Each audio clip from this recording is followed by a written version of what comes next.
ندوده waxa weeyaan culummadu inay ka soo saaraan bayaan inta ku saabsan xeerka qoyska ee jinsiga waxa la yiraahdo oo la raba in la sharciyeeyo oo laga dhigo sharciye wax ma taqaanaa dadka lagu fuliyo bayaanka isaga ah ee culummadu ay soo saarayaan iyo waxa weeyaan waxa ku qoran qaanuunkaas arrimahaas ku saabsan iyo sida uu diinta islaamka uga hor imaanayo insha Allah ayadoo khulaaso ah ayaa culimadu diyaariyeen waxaana u yeerayaa insha Allah inoo akhrinaya Sheikh Abdul Qadir Yusuf. Bismillahir Rahmanir Rahim. Alhamdulillahi Rabbil Alamin wa sallallahu ala nabiyyina Muhammad wa ala alihi wa sahbihi wa sallam ajma'in.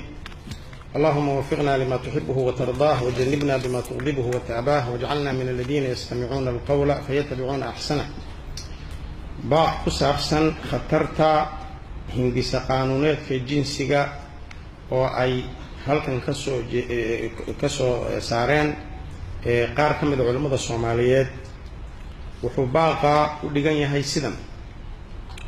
قانون كعمه هندسة شرعيات كعيصوبا لكتيسون الديارسي وسارد هوينك إيا حقوق الإنسان سوغي إن لأنسحيوه وحوصيتو سأغهر إيمانيا شريعة الإسلام كأو أي أمد الصومالية لما أنتود آمين سنيه وحوغهر إيمانيا شريعة الله يدغن كسوبا أمد الصومالية مركن لسوكوبه سيابها نصوصعدا كو وحويرريا قوركي رسولك أن محمد صلى الله عليه وسلم كنت المامية حد قدب قضب كتضب لباتن يتضباد كساب سنقورسي عرهور وحو أقرنيا هاي سلم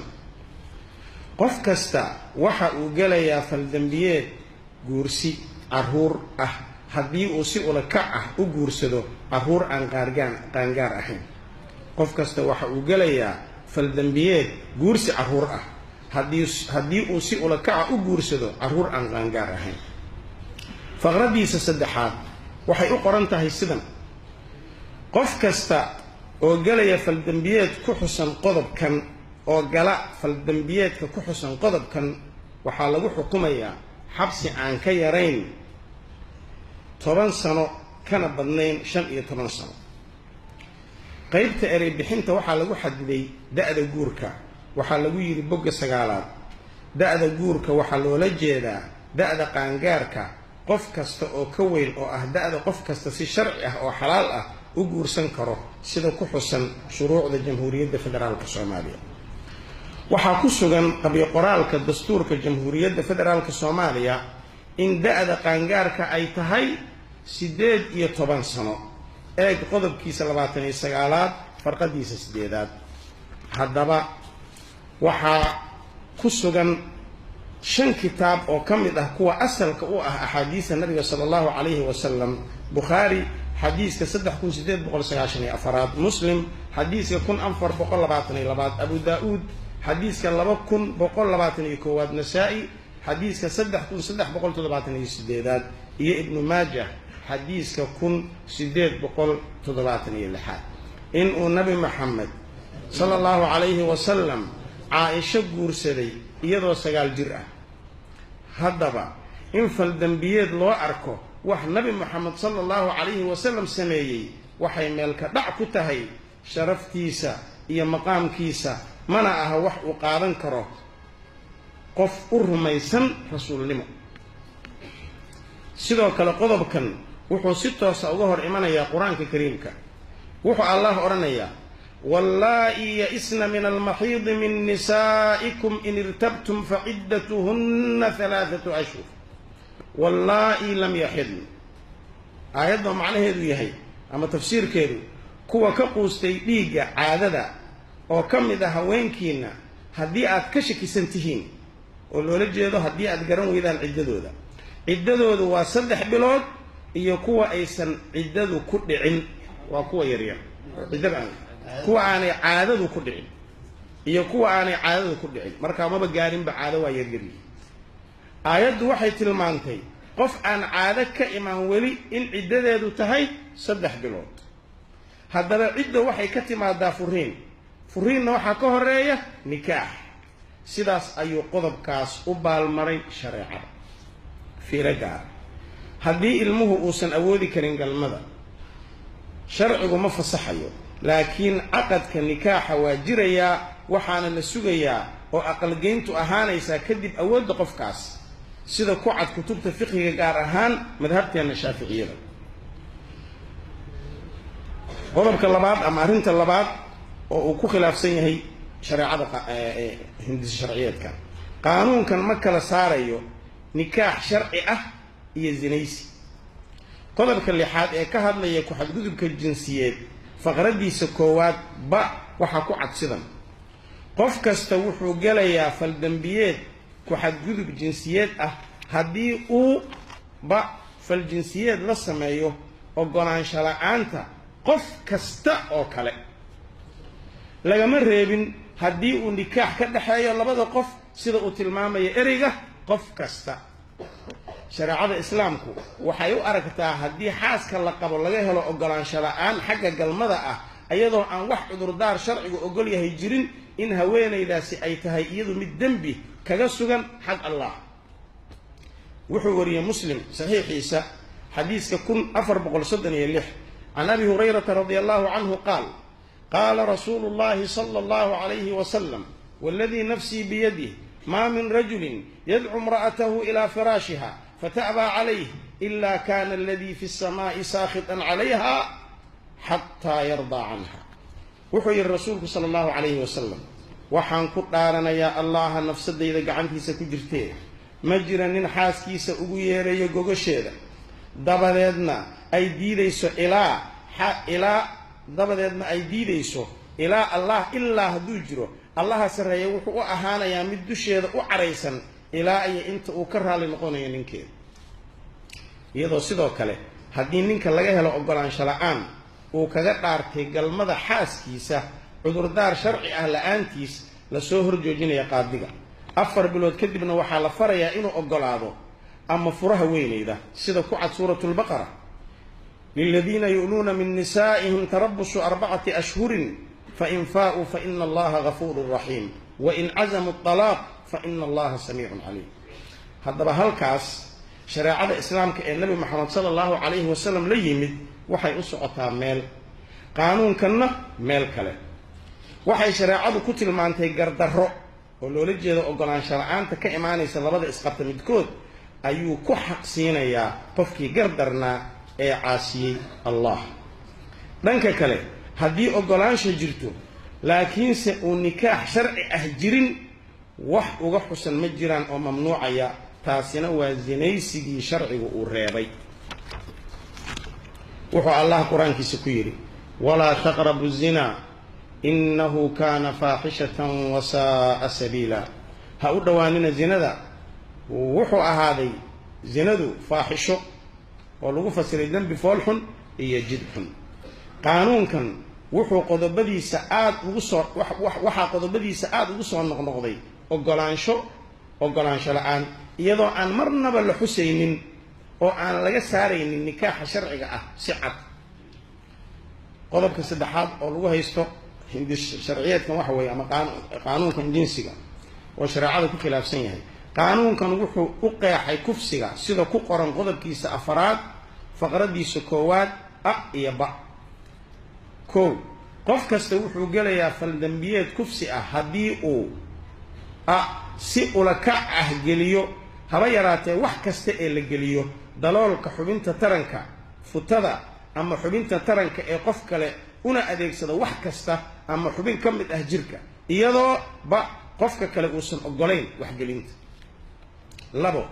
qof kasta oo gala faldambiyeedka ku xusan qodobkan waxaa lagu xukumayaa xabsi aan ka yarayn 10 sano kana badnayn 25 sano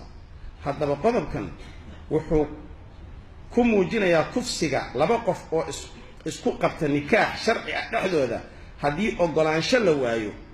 saasuu kufsi u muujinayaa taasina waxay khilaafsan tahay shareecada islaamka oo aan marnaba wixii guur dhexdiisa ku dhaca aan kufsi ku tilmaamin sidoo kalena dhaqanka Soomaalida arrintaasi kufsi kuma ah ciqaabta ku xusan qodobkan waa khilaafsan tahay tan shareecada ku ciqaabtay qofka geystay faldambiyeedka kufsiga shareecada islaamka waxay ku ciqaabtay qofka kufsiga geystay 1 haddii uu nikaax sharci ah uusan soo marin 100 karbaash iyo musaafirin halka uu mutaysanaya haddii uu soo maray nikaax sharci ah in la rajmiyo dhagax lagu dilaa loola jeeda. 2 inuu bixiyo magdhowga wixii dhib uu geystay oo dhan. faahfaahinta arrintan waxaa laga heli karaa kutubta fiqhiga sida minhaajka. 4 waa qodobka afraad ee lagu haysto hindisa sharciyeedkan. habgarsoorka iyo ciqaabaha xeerkan waxay gebi ahaan khilaafsan yihiin habgarsoorka iyo ciqaabaha shareecada. 1 waxa uu u qoran yahay qodobka 2 faqradiisa 3 qaybtiisa sidan: maxkamaddu ma go'aamin karto inuu qof kasta ogolaaday faljinsiyeedka iyadoo tixgelinaysa sababta keliya uu eedaysanaha iyo qofka kale ay hore u lahaayeen ama uu hadda ka dhaxeeyo xiriir sida ku xusan qodobka 39aad xarafkiisa ka ee sharciga soo baxay ee tirsigiisa yahay 5 kaasoo la soo saaray markay taariikhdu ahayd 16 Diseembar 1962. ereyga ah uu ka dhaxeeyo xiriir nikaaxa sharciga waa soo gelaya marka maxkamadda xiriirkaas dartiis uma qaadan karto inay ogolaasho jirtay, balse marka uu jiro xiriir ciqaabta ayaaba kordhaysa sida ku cad qodobada ay ka soo qaateen xeerka 1962. marka ciqaab kordhinta ka dhalanaysa xiriirka waa nidaam garsoor khilaafsan sharciga oo haddii uu xiriirku nikaax yahay kaasoo ka dhaxeeya dadka isdacweynaya dembi ogolaansho la'aan maba imaan karo nikaaxa dhexdiisa sida aan ku cadaynay kor ama hore loo soo sheegay. 2 waxa uu qoran yahay qodobka 47 faqradiisa 4 sida: haddii dhibanaha ama markhaatiga uu yahay caruur, maxkamadda ama hay-adaha ku habboon marxalad kasta oo ka mida heerka dacwada ay marayso waa inay qaadaan dhammaan tallaabooyinka lagama maarmaanka u ah loogana hortagayo shaacinta aqoonsiga dhibanaha ama markhaatiga caruurta ah. meelo dhowr ah ayaa lagu xusay in caruur uu markhaati ka noqon karo faldambiyeedyadan sida qodobka 48aad ee xuquuqda caruurta, sidoo kale qodobka 39aad faqradiisa 2 xarafka ja. shareecada islaamka xukun ciqaabtiisu aad loo adkeeyey sida faldambiyeedyadan oo kale kuma dhisto markhaati caruur. wuxuu allah ku yidhi qur-aanka: wastashhiduu shahiidayni min rijaalikum fain lam yakunaa rajulayn farajulun wamra'ataan miman tardawna min ashuhadaa. markhaati geliya 2 ka mid ah raggiinna. halkaasna culimmada oo uu ka mid yahay imaamu shaafici waxay ka fahmeen ereyga raggiinna qof weyn oo qaangaar ah. luuqaddii qur-aanka uu ku soo degayna waa sidaas. luuqaddeenna soomaaliga ahna ereyga nin waxa uu ku dhacaa qof weyn oo qaangaar ah. dadka laga raali noqon karaana waa qof hadalkiisu mas-uuliyad u yeelan karo sida qof qaangaar ah oo aan faasiq ahayn. fiiro gaar ah aayaddu waxay ka hadashay markhaatiga marka qadiyadu tahay maal. marka ay ciqaab tahay waaba ka sii adag tahay waana ka weyn tahay. 3 ciqaabaha ku qoran xeerkan gebi ahaan ma ahan kuwo waafaqsan shareecada islaamka, mana ahan kuwa laga soo xigtay ciqaabaha xuduudda ayaa loola jeedaa sharciga waxay ku caddahay qur-aanka kariimka ah iyo axaadiista rasuulkeenna sala allahu calayhi wasalam. 5 xeerkan wuxuu si toos ah u laalayaa oo burinayaa sharci kasta oo aan waafaqsanayn, taas oo aan laga soo reebin shareecada islaamka. sharci kasta oo aan waafaqsanayn wuu buray xataa shareecada islaamka. qodobka 65aad faqradda 2 waxay u qoran tahay sidan: xeer kasta ama qodob sharciyeed kasta oo ka hor imaanaya sharcigan ama aan waafaqsanayn sharcigan waa la baabi'iyey waxaana lagu bedelay qodobada sharciga maca shareecada islaamka. wuxuu allah oranayaa macnaha saasaa tafsiirkeedu wuxuu allah oranayaa: afa xukma aljaahiliyati yabquun waman axsanu min allahi xukman liqowmin yuuqinuun. ma waxay doonayaan xukunka jaahiliga oo loola jeeda axkaamta khilaafsan sharciga allah iyo rasuulkiisa ee aadanuhu degsado. yaa allah ka xukun wanaagsan ciddii wax yaqiinanaysa. wuxuu allah sidoo kale yidhi: walaa yushriku fii xukmihi axada. allah xukunkiisa cidna islama wadaajiyo. haddaba sharci waa kan allah soo dejiyey ama culimmadu ka fahmeen kitaabka iyo sunnada wixii khilaafsanna waa baatil, wax waxaan qof muslim ah ka suurtoobin kaa baadilka ah inuu ku beddesho kii xaqa ahaa. gunaanad intaan waa qaybo ka mid ah waxyaabaha khatarta ah ee ku jira xeerkan sugaya ansixinta. waxaana jira kuwo kale oo aynan halkan ku tilmaamin, innagoo ku gaabsanayna inta aan sheegnay si baaqan uusan faraha uga badanin. wixii faahfaahin ah waxaa laga daalacan karaa hindisa qaanuuneedka. haddaba waxaan uga digaynaa waa baaqi culimmada. haddaba waxaan uga digaynaa cid kasta inay ku lug yeeshaan qaanuunkan meel markiisa, si toos ah iyo si dadbanba, oo ah inuu sabab u noqdo wax ku xukunkiisa, u xukun doonashadiisa, fulintiisa, taageeradiisa iyo wax kasta oo la xiriira ogolaanshihiisa. waayo wuxuu ka hor imanayaa asalka iimaankooda iyo diintooda, waana waxa ugu muhiimsan oo aan haysanno uu allaah noogu nimceeyey. meel marinta qaanuunkan waxay meel ka dhac ku tahay maqaamka weyn ee rasuulkeenna sala allahu calayhi wasalam, maadaama uu taabanayo guurkiisa sida aan kor ku soo xusnay. arrintaasna waa iimaan la'aan iyo diinka bax. waxa uu fasaxayaa ama fududaynayaa sinaysiga.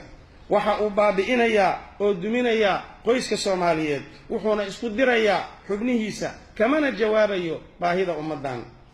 waxaa laga soo minguuriyey ummado aynaan wadaagin diin iyo dhaqantoona, mana lagala tashan culimmada soomaaliyeed iyo waxgaradtoona. waxayna ka muuqataa nuxurka xeerkan iyo habtarjumidiisa. haddii uu xeerkani meelmar ka noqdo dalka iyo bulshada muslimiinta dhexdooda, wuxuu dhaxal siinayaa ciqaabo rabbaani ah oo ku habsada ummadda,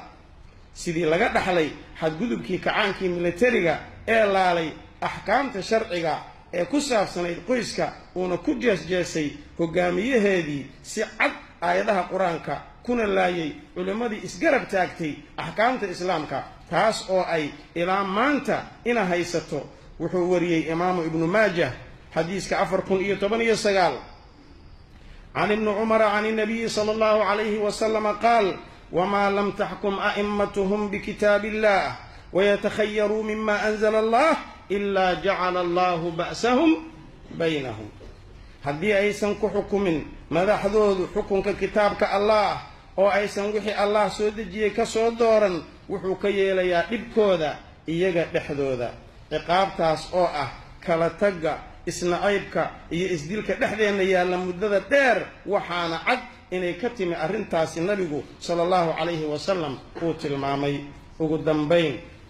qof kasta oo soomaaliyeed oo bulshada dhexdeeda cod ku leh, culimo, waxgarad, aqoon-yahan iyo oday dhaqameed, rag iyo dumarba, waa inay ka hortagaan dhaqangelinta xeerkan araggelinaya allah. wabillahi